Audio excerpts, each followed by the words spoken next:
খাবার হিসেবে ভোজন রসিকদের কাছে ফ্রেঞ্চ ফ্রাইয়ের কদর বিশ্বজুড়ে, যার প্রধান উপকরণ কৃষিপণ্য আলু। শর্করা বা কার্বোহাইড্রেট জাতীয় এই সবজি সহজে মিশে যায় প্রায় সব রান্নার সঙ্গে। নানা রকম বাহারি সব রেসিপি তৈরি করা যায় আলু দিয়ে। পোটেটো চিপস তো যে কারোরই জিভে জল আনে। এত খাবারের পেছনে যে আলু, তার সুপার পাওয়ার হয়ে উঠেছে ভারত। সেই গল্পই জানাবো এই প্রতিবেদনে। আপনাদের সঙ্গে আছে আমি রঞ্জু ইফতেখার। জিতেশ প্যাটেল গুজরাটের এক কৃষক পরিবারের সদস্য। একসময় তুলা চাষ করত তার পরিবার, লাভ হতো সামান্য। 2001 ও 2002 সালে খরা দেখা দিলে পরিস্থিতি আরও খারাপ হয়। সেই ক্ষতি পুষিয়ে নিতে কম পানির কৃষিপণ্য হিসেবে ছোট জাতের আলু চাষ শুরু করেন জিতেশ। শুরুতে খুব একটা ভালো করতে পারেননি তিনি। ভাগ্য পরিবর্তনের হাওয়া লাগে 2007 সালে ফ্রেঞ্চ ফ্রাই প্রস্তুতকারকদের আগমনের দিকে নজর রেখে সে সময় বিভিন্ন ধরনের আলু চাষে মনোযোগী হন জিতেশ। আর পেছনে ফিরে তাকাতে হয়নি তাকে। তার দেখানো পথ অনুসরণ করেন স্থানীয় অন্যান্য কৃষকও। ভারতকে আলু পরাশক্তির মর্যাদা অর্জনের দ্বার প্রান্তে নিয়ে যান তারা।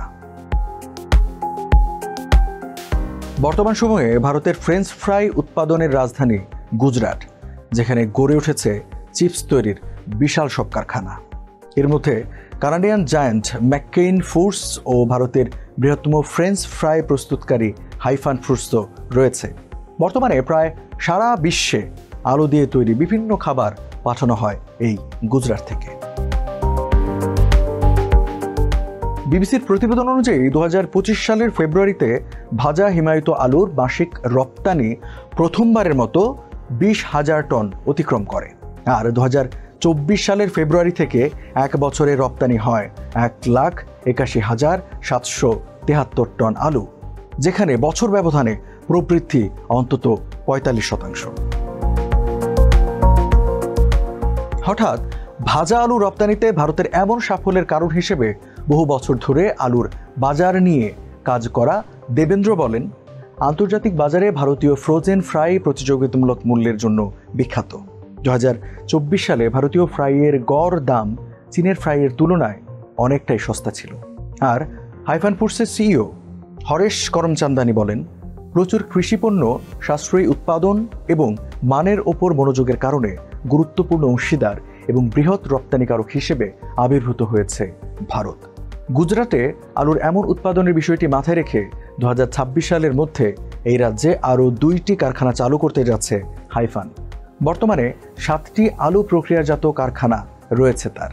করমচান্দানি জানান, নগরায়ন এবং জীবনযাত্রার পরিবর্তন কেবল বাড়িতে নয়, খাদ্য পরিষেবা প্রতিষ্ঠানেও হিমায়িত খাবারের ব্যবহারকে উৎসাহিত করেছে।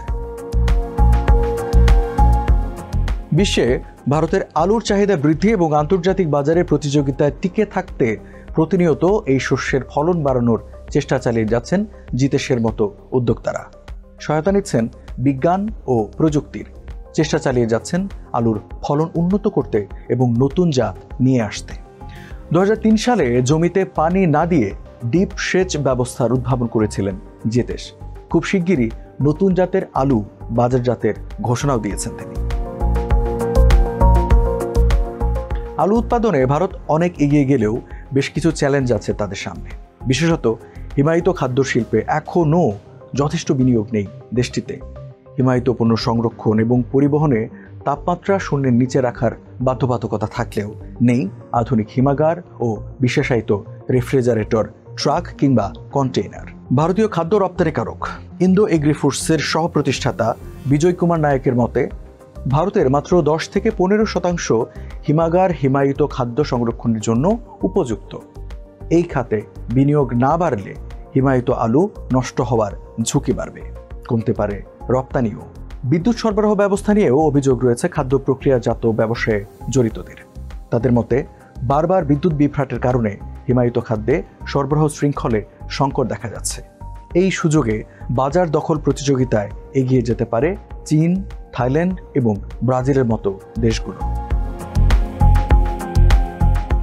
এত চ্যালেঞ্জের পরও জিতেশের মতো কৃষি উদ্যোক্তাদের জন্য আসার কথা।